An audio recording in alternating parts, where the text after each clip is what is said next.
When you blink again and it's 2050, nearly half of the working age population on the planet is going to be in Africa. And at least 1/4 of humanity will be in Africa. That's not conjecture. Those people have been born. That is going to happen. And when you combine that with what's happening economically on the continent, right now, Africa is a $3 trillion economy across its 54 sovereign states. Total consumer purchasing power is about $2.1 trillion. Welcome to Innovate or Evaporate, the podcast where we explore the relentless pace of change and the innovators who drive it. Each episode, we dive deep into cutting-edge ideas, breakthrough technologies, and the fearless pioneers reshaping our world. Today, we're joined by Ambassador Reuben Brigety II, former U.S. Ambassador, Naval Academy graduate, and now founder and CEO of a strategic, advisory, and commercial diplomacy firm. In this conversation, Reuben shares an extraordinary life journey that spans combat zones, diplomatic halls, and now the cutting edge of commercial diplomacy. If you're ready to be inspired, challenged, and equipped to navigate the future, stay tuned, because it's Innovate or Evaporate.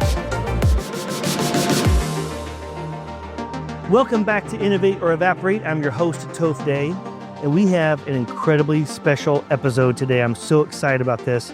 I just met Ambassador Reuben Brigety II. He grew up in Jacksonville, Florida, and made it all the way to Naval Academy in Annapolis. Ultimately became an ambassador for the United States. And we are going to dive deep into his journey and the relationship of businesses and the relationship between the United States and Africa, the continent, and various countries. And we've been chatting a little bit here before we jumped on the show.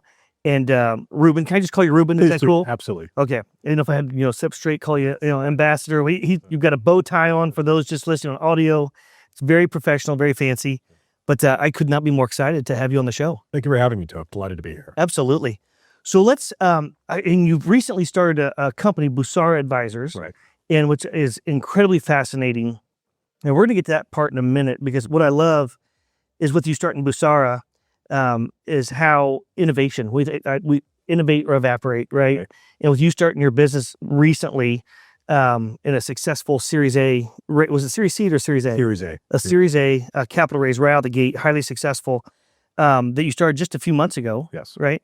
And, but before we get to that part, which the story I love there, I want to dive into later, is going to be innovation around any business, right? And this is strategic advisory of companies and how you can bring innovation to how you even thought about setting that company up and how you go about it versus the other folks who've been doing that for many years. Sure. All right. So let's go back to Jacksonville, Florida. Yeah.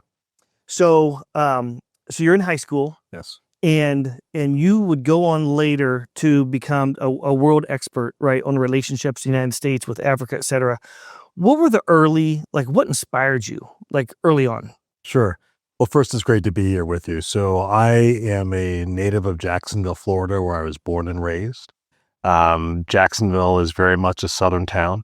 I grew up in the church, in a Southern Baptist church. And it was a child of the 80s. So, it was Reagan and the Cold War. Big hair. Exactly. Back when I had hair, exactly, high top thing. And so this was the fight for democracy and to defeat the evil empire. I was a bit of an odd kid in the sense that when I was growing up, my heroes were not sports heroes. I mean, I knew of Michael Jordan, not in Isaiah Thomas. My heroes were Colin Powell. Yep. And Brent Scowcroft and people like that. And so I'd read every Tom Clancy book when they came out. I had the whole G.I. Joe toy collection, loved all those things.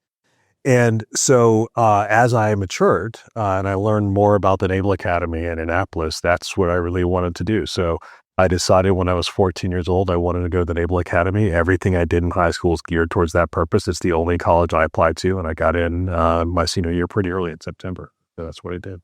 That's amazing. So I have to tell you a quick story about when you mentioned Naval Academy. I had the opportunity years ago to go on the John C. Stennis. Yes. And out at sea, 120 miles out at sea, they were practicing, takeoffs and landing. And there's so many things I didn't know. I wasn't aware that every aircraft carrier has 7 other vessels, I think it is. Right, carry strike group. Yeah, we're battle group. Yeah. Yep, the whole group. We had the opportunity to meet the admiral, and they said that every year on the aircraft carrier, that 50% of those sailors come off the boat and get replaced with another 50%. So they're always like top grading, Right. if you will. Is that true? Is that still true? I mean, it's more or less true. I mean, these statistics may vary a little bit, but what it tells you is, first of all, an aircraft carrier is like a city. I mean, there are 4,000 sailors plus or minus on board every single one.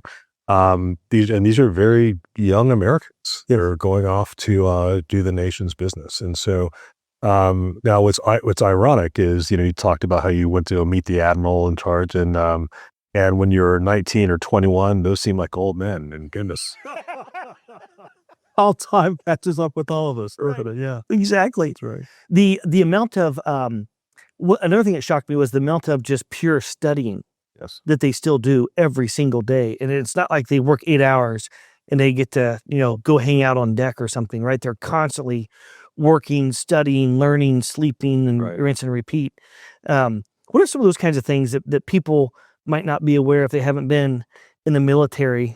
Some of those regiments, and also humanitarian efforts that our military does on a daily basis that we a lot of times don't hear about. Sure. Well, what I would say is that certainly my time at the Naval Academy was foundational for me. The way in which I've explained this, if you ever hear kind of a great jazz pianist doing amazing things, they all start with the fundamentals. And then jazz is simply an improvisation on those themes. And so similarly, whether you're talking about the importance of teamwork, the importance of accountability, the importance of learning how to lead, and there are very specific skills you can learn to bring people together to attack a particular challenge. Those are all foundational. And though, my time post-graduation was relatively short in the military, I have very close friends that have done many years in a career, and certainly in my own career in diplomatic work, because in many ways, an embassy abroad functions like a ship at sea. You're far away from the flagpole. You have a group of Americans. You're there to represent the United States, sometimes through some very complex engagements, sometimes into some very dangerous engagements. But it's all of a piece. You apply those same leadership lessons in order to build a team to accomplish an objective. When was there a moment where you're like, I want to be an ambassador someday? I didn't even know what an ambassador was, really, when I was certainly when I was going off to the Naval Academy. And I may have heard of it, but it never occurred to me that that was going to be something in my own reality. What I did know is, they say that life is lived forward but understood backwards. I've known that I've always wanted to serve my country. I know that my eye has always been on the horizon abroad, and I've known that I've always been focused on leadership and bringing people to solve problems to achieve a particular objective.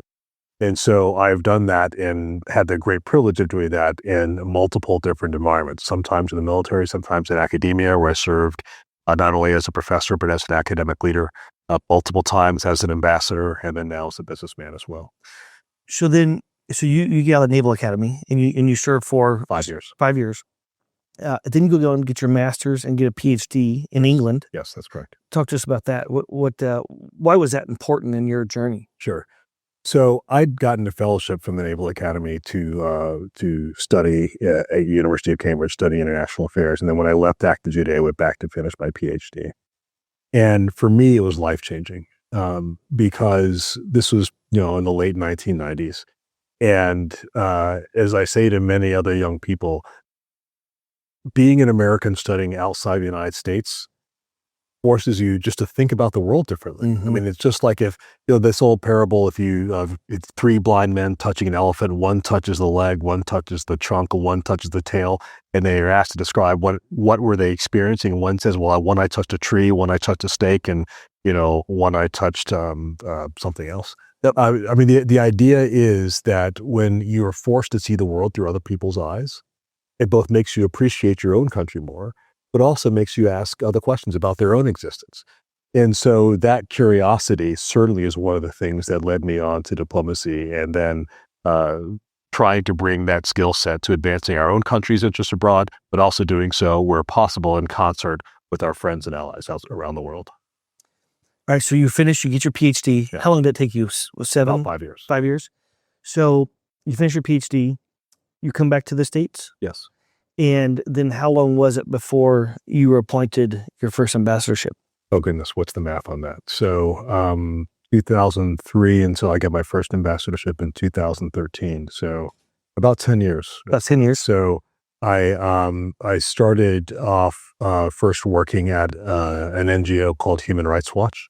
I started working for them on August 13th, 2001. September 11th happened 3 weeks later. And Wow. 6 months after that, I was working for Human Rights Watch on the ground in Afghanistan, doing some of the first human rights and humanitarian work of the war.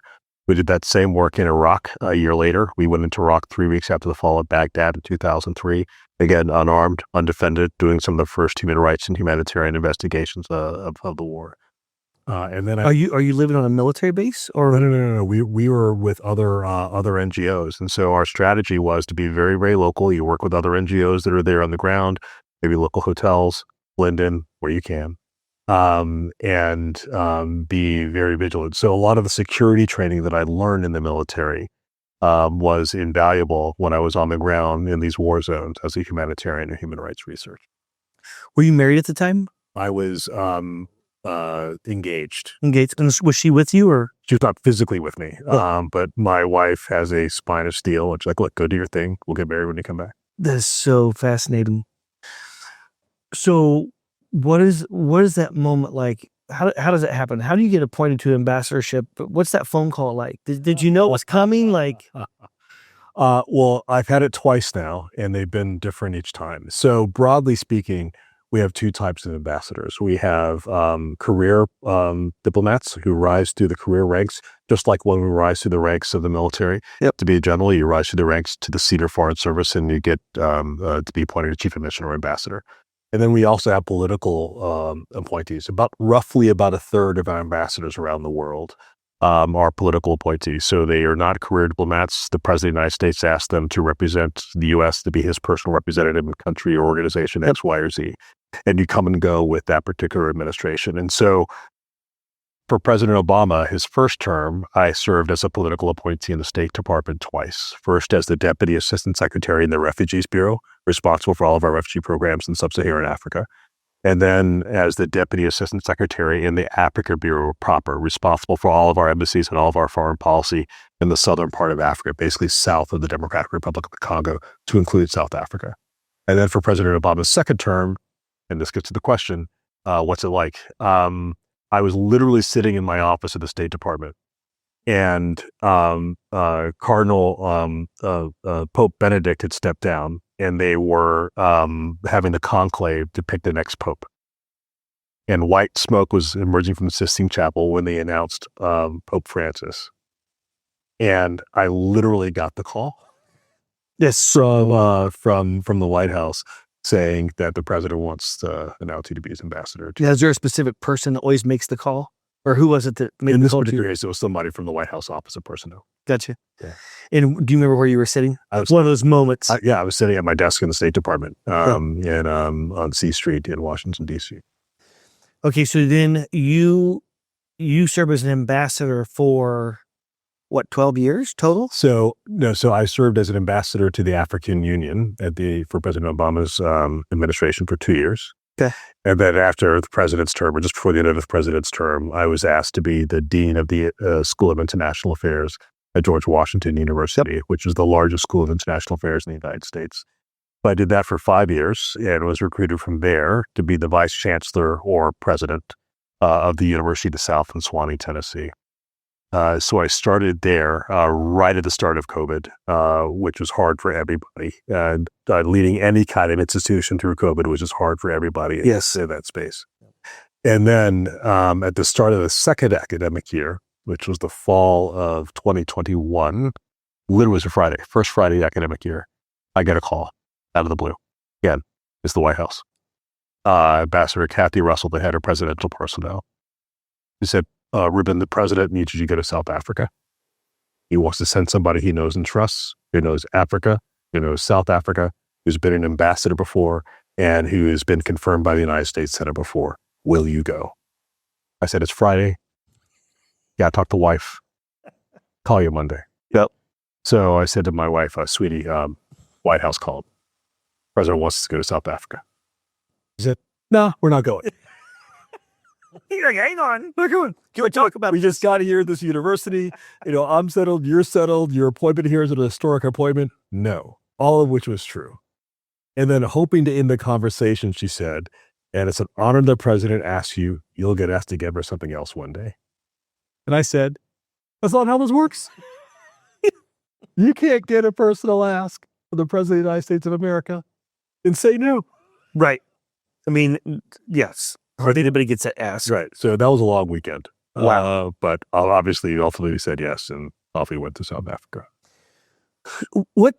What surprised you the most about being an ambassador? It's like if you think about foreign policy, and foreign policies can be different, I'm assuming, right, from country to country, and it might be, from the way the government is set up in a certain country versus another, or trade policies, or cultural differences, et cetera. Right. What are a few of the things that maybe you were the most shocked or surprised by in general being an ambassador, or between the two different times that you served? Sure. And where do you think some of the scariest parts that we still need to be working on, Yeah. Between nations? Sure. So there's several things. The first is that, on the one hand, virtually, there are a couple of technical exceptions, but virtually every U.S. ambassador in the world has the title Ambassador Extraordinary and Plenipotentiary, meaning that you have the full authority of the President of the United States to execute foreign policy on his or her behalf in that country. And yet, because countries are different, because organizations are different, each one is different. I mean, being ambassador to Germany is different from being ambassador to Sri Lanka, for example. And similarly, in my experience, being ambassador to the African Union was very different from being ambassador to South Africa. On the one hand, we actually have two ambassadors in Addis Ababa, Ethiopia, where the African Union is located. One is what's called a bilateral ambassador, so from the United States to the country of Ethiopia. The other is the multilateral ambassador, which is my job, which is represent the United States to this organization that has 54 different sovereign country members. It's called a multilateral organization. So we were a really small team. We only had about 25 people. We were embedded in the larger U.S. embassy. And so in that sense, it was kind of almost like diplomatically driving a speedboat, right? Because you're very agile, and you could, pick up different threads and different conversations. Being ambassador to South Africa was completely different. One, it is a bilateral relationship. So it's from the United States to the country. Second, it's the largest diplomatic presence we have in Africa, at least it was at the time. So it had 1,500 people responsible for. And as the ambassador, you're in charge of Directly in charge of people 1,500 on the ground. Exactly. In South About 400 Americans, and the balance were South African. Sorry, about 800 Americans, and the balance were South African citizens. No, I had that wrong. I had it right the first time. About 400 Americans, and the balance were South African citizens. I mean, that's massive. I mean, there's a lot of countries aren't that big with employees. And 50 separate U.S. government agencies across 4 different diplomatic posts in the country. So Pretoria, Johannesburg, Cape Town, and Durban. So it was huge responsibility. Yes. And in South Africa, the stakes were really high. For example, 1 out of every 5 human beings on the planet that is HIV positive is South Africa, the largest HIV disease burden in the world. Yep. And so the U.S. assistance to South Africa to address it under something called the President's Emergency Plan for AIDS Relief, or PEPFAR, was a major part of our engagement with them. Another very important part is that South Africa is the most industrialized economy on the continent of Africa. So it's about 12% of the entire GDP of the entire continent. There are over 600 American companies that are operating there. And so it's huge. And yet, there are also some real serious tensions between the two countries in terms of our various diplomatic relations, how we see the world, particularly after the Russian invasion of Ukraine, as well as the Hamas attack on Israel, both of which created a lot of strain, I think, in the bilateral relationship. And so helping to navigate those things, even as we are trying to advance other shared interests, it's a challenge. So you were sharing, and we're going to head in a moment here to Busara. Right. And so Emil Ekior, a mutual friend of ours that we engage with a lot, and he goes back and forth to Africa a lot. The economy Yes. in Africa is massive Yeah. and growing. Yes. And so in the technology, Yes. right, in Africa. And by the way, I recently have Nelson Mandela's book here is I had the privilege of going to South Africa a number of years ago and had dinner with F.W. de Klerk, who ended apartheid, and then had the opportunity to meet with Ahmad Kathrada, Oh, yeah. who was with Nelson Mandela for many. Yeah. Yes, he has passed away, and just amazing discussion. Yeah. I'm getting chills from my body and just reflecting on that. And then we had the opportunity to go in Joburg. We met with a number of local entrepreneurs and what it was like to do business in South Africa and things that they were facing, and et cetera. And then we had an opportunity to go on a safari as well, which was truly moving. So maybe talk a little bit about over the last 20 years or so, how you see the technology, the talent, the opportunity in Africa, and maybe differences between some different areas of the continent. Sure. Let's kind of jump into that a little bit, and that'll lead us into Busara. Sure. Well, I think that one of the unfortunate recurrences is that I think that American perceptions of Africa amongst the general American population can be a bit dated, right? Because if you watch most of the news, what you hear are, wars in Sudan, or if you're of a certain age, like you and I are, you remember the famine in Ethiopia in the 80s or whatnot. And what that misses is those things are real and did happen, or apartheid in South Africa. But what it misses is the real dynamism that is happening on the continent of Africa right now. So as an example, again, you and I are of a certain age, Y2K, the beginning of the 21st century seems like just yesterday. And all of a sudden here we are, you're gray. I don't have any hair. I'm gray? Exactly. Hey, it's surprising you, but there you are. Right. And here we are, all of a sudden we blinked and we're at the first quarter of the 21st century. When you blink again and it's 2050, nearly half of the working age population on the planet is going to be in Africa. That's amazing. And at least 1/4 of humanity will be in Africa. That's not conjecture. Those people have been born. That is going to happen. And when you combine that with what's happening economically on the continent, so today, right now, Africa is a $3 trillion economy across its 54 sovereign states. Total consumer purchasing power is about $2.1 trillion. So that is basically roughly equivalent to India as of today. Now, there's several challenges, one of which is the very easiest, obvious one is that it's fragmented. So the continent of Africa is so big, you could fit the continental United States inside the continent of Africa 3 times. 3 times. I was going to say twice. 3 times and still have space left over. Wow. It's huge. Right. So that tyranny of distance has obvious impacts just for commerce, right? Just like moving stuff. Yep. The other issue is the 54 different sovereign jurisdictions, right? And so with the exception of the Central African franc, there is no common currency. You have to things are changing with something called the African Continental Free Trade Area, but in most places it's actually harder to go from one African country to another than it is to go from that African country up to Europe and then back if you're just trying to sort of fly, for example. Right. And so there's a lot of work to be done to integrate the continent. In terms of transportation, in terms of permissions for movement, common passports, and integrated further economically. But the really exciting part is that's where this is going. I mean, this is really where the growth in this century is going to be.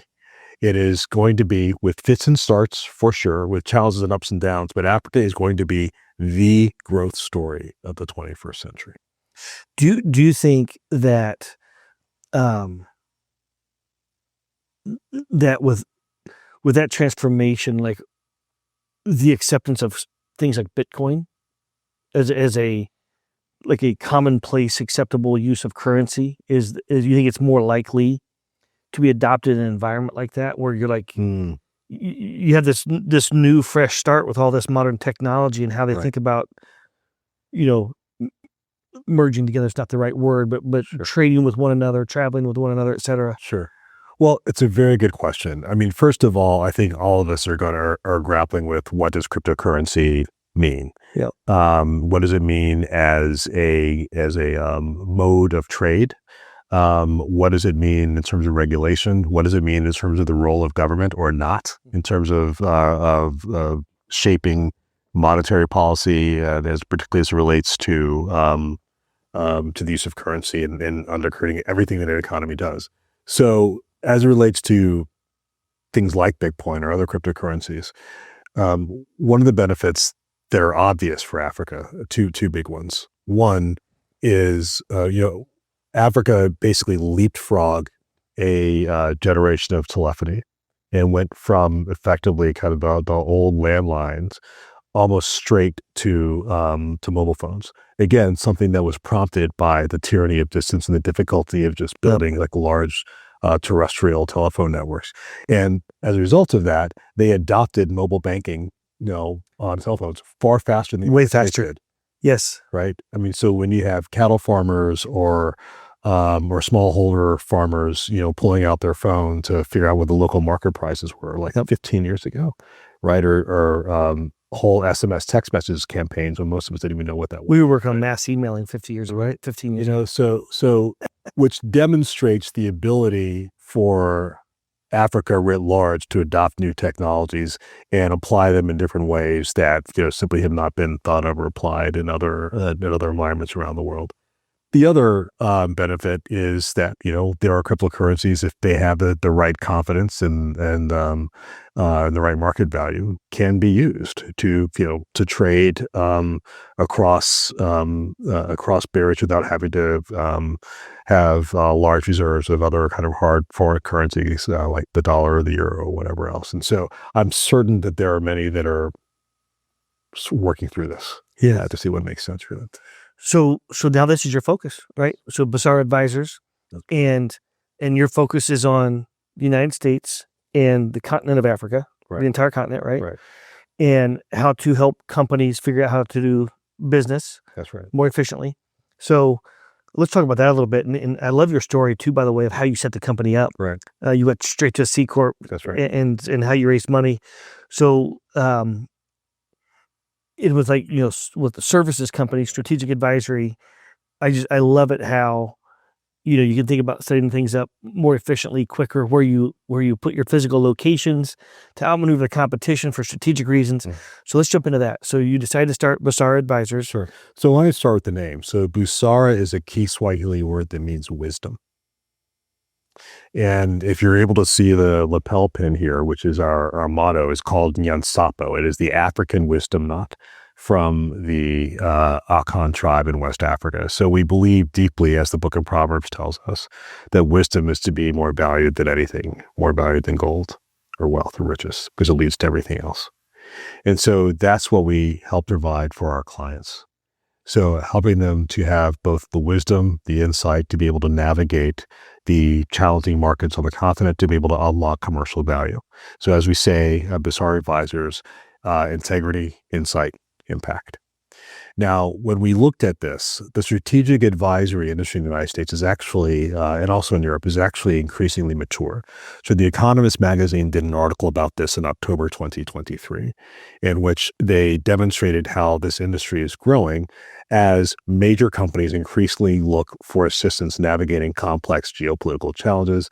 Many of these firms, in many cases, set up by people that have experience in government, either as former cabinet secretaries or ministers or ambassadors or whatever else, have set up advisory firms. Some started out really quite small. In fact, most have started off with somebody just in their home office or whatever else, and then have grown over time.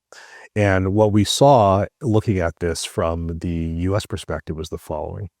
One, again, the industry is really quite mature, 25, 30 years. So we actually know that this works. They've built global firms that are able to assist global companies in most other places around the world.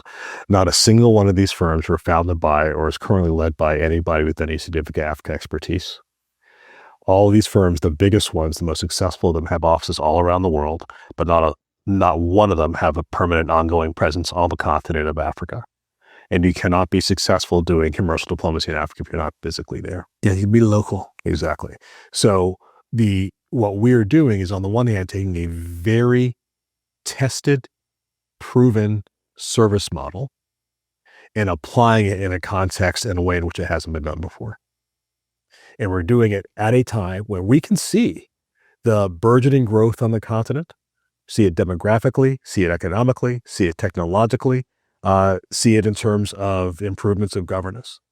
And so we organized ourselves very differently from the way most other advisory firms have started. Most other firms organize themselves as an LLC, because it's very easy to do, whatever else.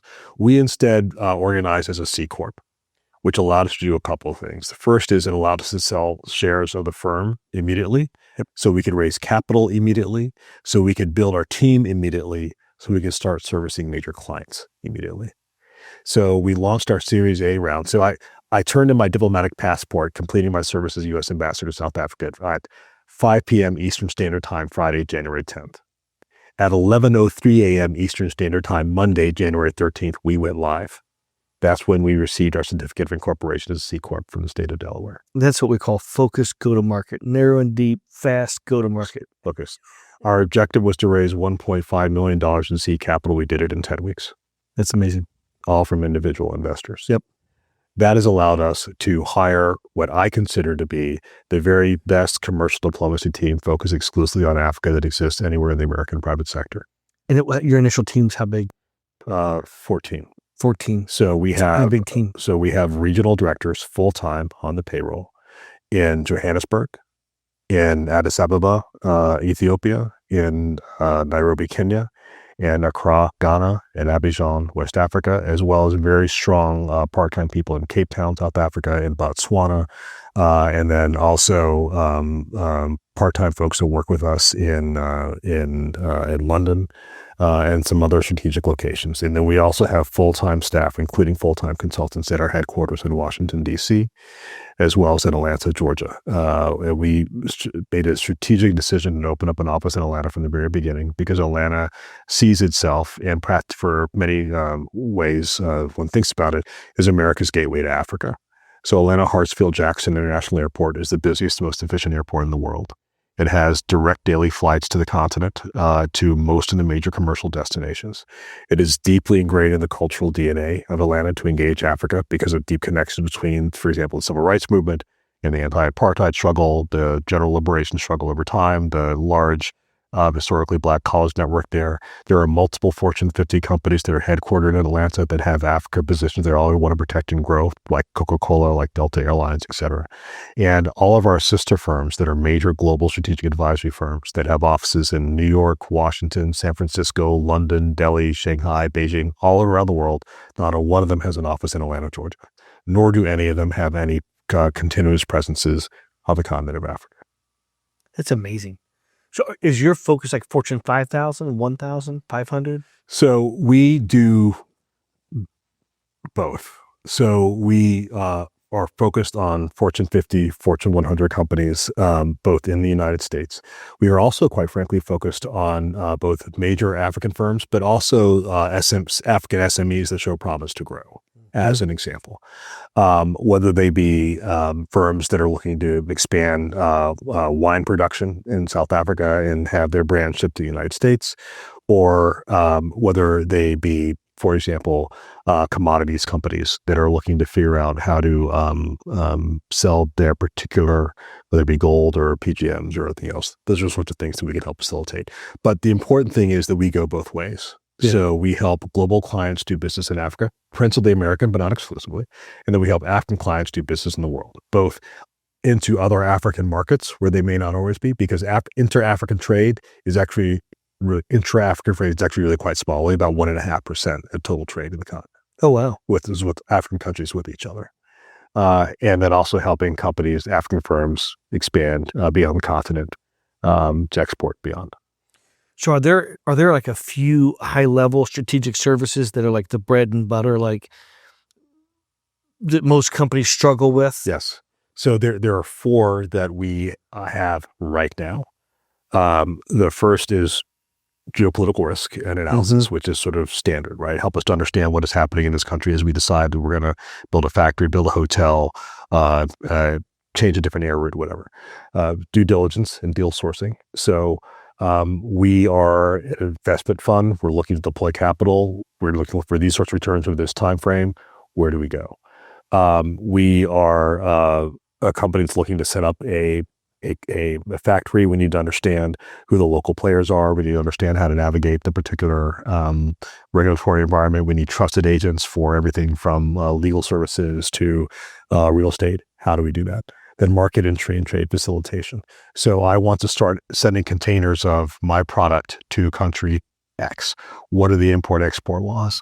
How do I actually do that? Who are the best port services companies that we need to be working with, et cetera? All those things we have enabled by our network of local knowledge. And then the fourth thing we do is what we call bespoke commercial diplomacy, which is go solve my problem. Whatever that is. Whatever it is. So as I say to my team and then say to our potential clients, we don't make widgets. So it's not as if we have to build 10 widgets a month. We build 11, we're a recruiter. We build 8, we're a recruiter. We solve complex problems that companies will often face as they're trying to engage a complex emerging market. That you need deep relationships with and deep local understanding, and then we help them solve those problems. That's fascinating. So where do you think this all goes? Well, I'm confident that we're going to be successful as defined by the following things. One, that we will increase the flow of business between the United States and various economies on the continent. I'm equally confident that we will be commercially successful as we do so. As we say in our firm, we have 3 Ys: to grow jobs, to add value, to spread dignity. To grow jobs on both sides of this equation, both in Africa and in the United States and elsewhere. To add value for our clients, for our shareholders, and for the communities in which we operate, and to spread dignity, because businesses create jobs create dignity. As we have said, we know that this model works because it is a proven track record over a generation. We also know that it has not been sufficiently applied to Africa. It has largely not been sufficiently applied to Africa because these firms are making very good money elsewhere in the world. By the way, that's why we were a standalone Africa firm. That's why we're not focused on other regions of the world. Because in order to be successful, you have to be on the ground. We are focused all of our attention on developing that expertise and then sharing that expertise as it relates to Africa elsewhere, so that we're not distracted internally by other sort of markets that may make economic. I think that's so smart. Right. I mean, giving partners. Are you the founder? Are you co-founder? I am the founder, and we also have a board of directors, and every member of our board of directors is also an investor in the firm. Yep. So it's squirrel, right? I mean, every founder, every entrepreneur, there's 1,000 things you could do. Right. And going narrow and deep sounds easy, but it's not. Right. It's hard. And I mean, no doubt you have many, many relationships where you could probably easily go do something in a different country, but you're choosing to stay narrow and deep and focused. And even within that, you've got 54 different states within the continent of Africa, right? And that's plenty of complexity right there already. That's right. Now, did you mention Nigeria earlier? So we are adjacent to Nigeria. Okay. We've opened our first office in Ghana. We will almost certainly open up a presence in Lagos, in the comparatively, which is the commercial capital of Nigeria, in the comparative near future. But for a variety of logistical reasons, we started in Ghana first. So if you're focused on Fortune 50, Fortune 100, I mean, that by definition right there is cross-sector, right? So you have companies doing all kinds from soda to all kinds of other things, right? What are there certain industries that lend themselves to being easier is not the right word, but more efficient to tap into various economies? So we have decided that we're going to focus on 6 sectors at this stage of the life of our firm. And they are consumer goods, the creative industries, energy, extractives to include critical minerals, technology and digital infrastructure, and transportation and logistics. And if you were to go to our website and read the bios of our regional directors and our consultants, they span deep expertise across all of those sectors, placed strategically as they are geographically across major commercial markets in Africa And then also, obviously, with our presence here in the United States on the Eastern Seaboard. And so we picked those 6 sectors really quite strategically. There are others, for example, that we've chosen not to start with. Like we haven't done agriculture at the very beginning. We haven't done healthcare at the very beginning. We haven't done tourism at the very beginning. It's not that those aren't important sectors. We just happen to believe that the 6 that we're focused on now have the benefit of the fastest, biggest growth, with the potential to create the most number of jobs, with the potential to grow those economies most substantially, given what is coming over the course of the next 20 years, in a way that will also help us scale as a company. And so, for example, by some estimates, like we know for sure that 1/4 of humanity is going to be African by 2025. Obviously, the further out you get in those projections, the further they get. There's some people who say that half of humanity, all humanity, will be African by the end of this century, ish, right? Plus or minus. And so all those people need doctors, right? So one might argue that healthcare is a very important sector. The challenge is that healthcare is still very much a public sector, public financed matter on the continent, as opposed to a more private model. Yes, we have here in the United States. There are places where there's private healthcare, but it's not the dominant sort of model, right? Or agriculture. So 60% of the world's available arable land is in Africa. 60%. 60. That's an amazing statistic. Right? And we also know that agriculture has, and the various aligned agribusiness units, have the potential to create the most number of jobs for these young population. And Africa currently does not feed itself. It imports most of its food.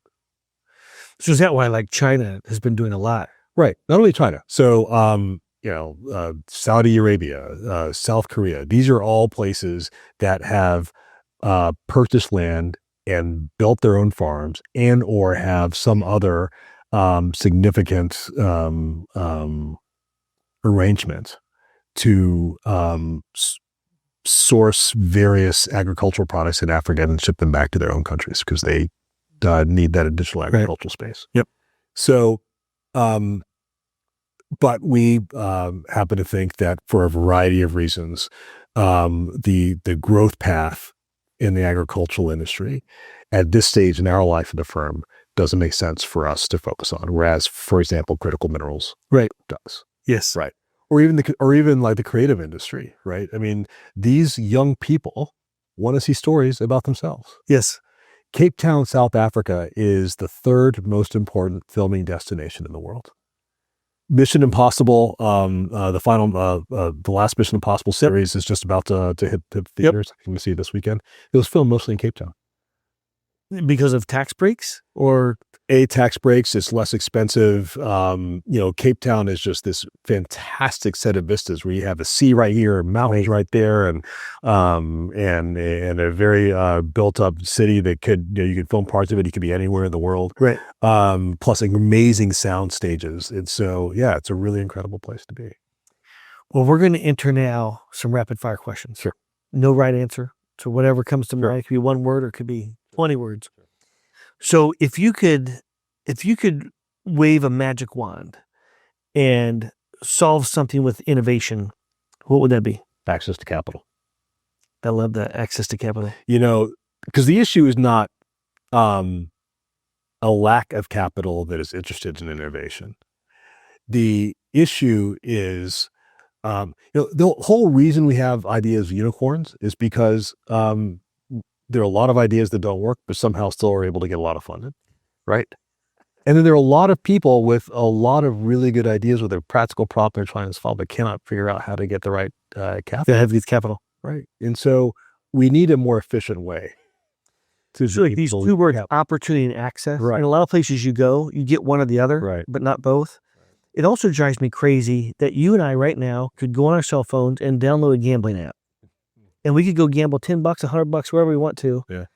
But not anybody can go and invest in a company with the whole accredited investor concept. Yeah. Right. Yeah. I think that's something else that needs to be looked at. Yeah. And create more access for wealth creation. 1,000%. We need a better way to link those two together. Yeah. Now you're gonna give me on a soapbox. Our credit system's also messed up. Right. We'll have to do another conversation about that another day. What should we, now the we concept could be whoever you want to pick. What should we stop doing?